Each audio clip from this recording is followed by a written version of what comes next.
Hey y'all, Dear Gal here, and I'm finally doing this! I got my cup of coffee and everything. Oh god, that's hot. I've also got the dinosaurs back there, like, look!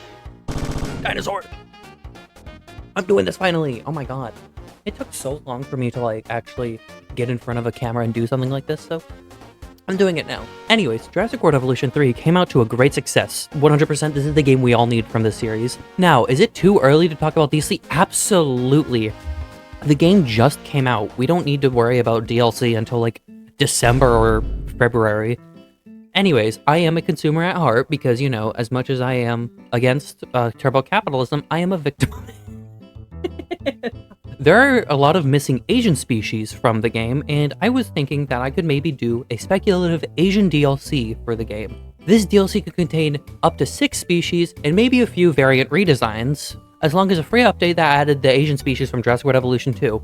My first pick is the giant hadrosaur Shantungosaurus, probably the most requested hadrosaur and maybe the most requested dinosaur for Jurassic World Evolution 3. We haven't gotten a hadrosaur since Allura Titan in Jurassic World Evolution 1, which is insane to me, especially considering I am the hadrosaur connoisseur. Hadrosaurs are my favorite groups of dinosaurs, and Shantungosaurus is my favorite dinosaur. Shantungosaurus being the largest would add a lot of size variation to the roster, because currently our largest is Edmontosaurus, and as much as I love Edmontosaurus, I do think the comb looks a bit too dorky on the male. It just looks like Magnapolia, hinting for the future. My next choice is Tarkia. I will always love the Namek formation, because that's where God died from its prehistoric, creations. The Namek was filled with freaks, Tarkia being no exception. Tarkia is an ankylosaur that was seen in Prehistoric Planet, where I honestly fell in love with it. It would just be amazing to have another paleo-accurate ankylosaur in the game, because currently it's just Nodosaurus, aka Borealopelta, and, you know, in the future, Euoplocephalus. Another Namek species I want to add is Alioramus. Alioramus was a small tyrannosaur that filled a similar niche to Moros from North America. To my knowledge, Alioramus is the smallest tyrannosaur that we know of. Those are much larger in life than in Jurassic World Evolution, which is kind of crazy why they didn't just make it bigger and have the normal be the baby.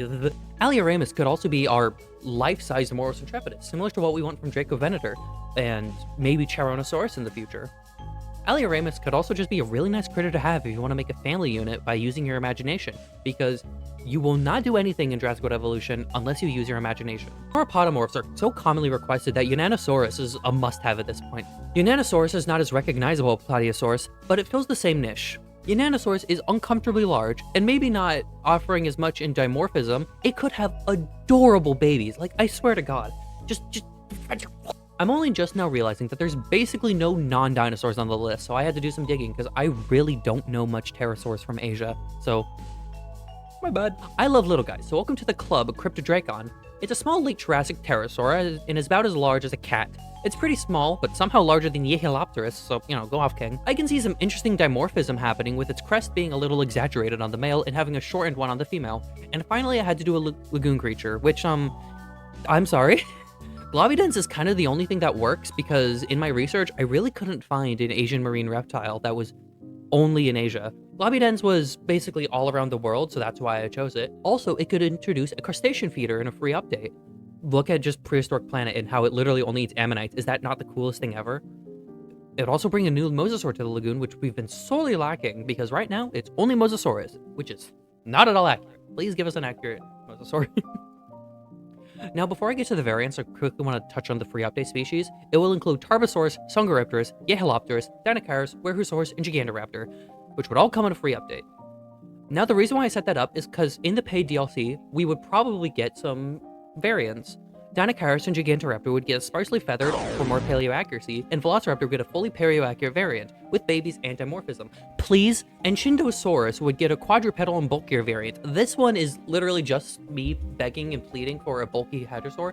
I love Chindosaurus so much. It is such a funny guy and has such cool history as an animal. If you want a video on Chindosaurus' history, please, I would love to do something like that. Anyways, I hope you like this new video format idea. I wanted to try this out because, you know, I'm getting much more comfortable with my face and voice, and, you know, I want to do this before I can actually get access to playing Jurassic World Evolution 3. I am poor. Anyways, I don't do outros. See ya.